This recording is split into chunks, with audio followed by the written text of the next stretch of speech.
Meet Glencore, the commodities trader behind a $37 billion share float, the biggest of 2011. Glencore controls 24% of the world's barley, 10% of its wheat, 50% of its copper and 60% of its zinc. It also invests in oil, gas, coal, aluminium, iron ore, rice and sugar. At some point, what's on your dinner plate and inside the appliances you use has probably passed through Glencore's hands.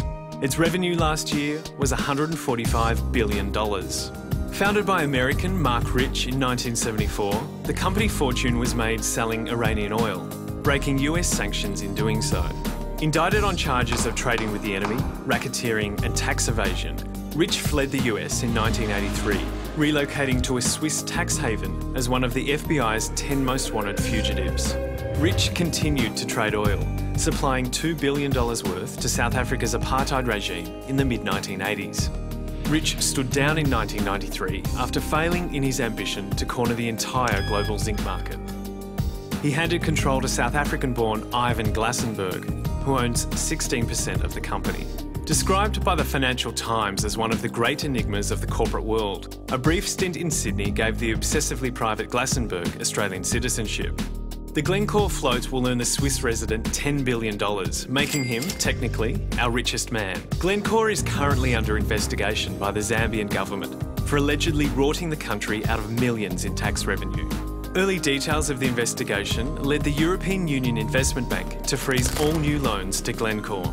It's also been charged with bribing EU officials in Belgium, and 2 years ago it paid a settlement to an aluminium company in Bahrain to make bribery claims go away, even though it denied the allegations. Commodities trading has very human costs. World food prices are 36% higher than they were this time last year.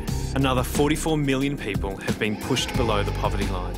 The UN says the increases can be largely explained by the emergence of a speculative bubble created by powerful institutional investors. Glencore is the biggest of those.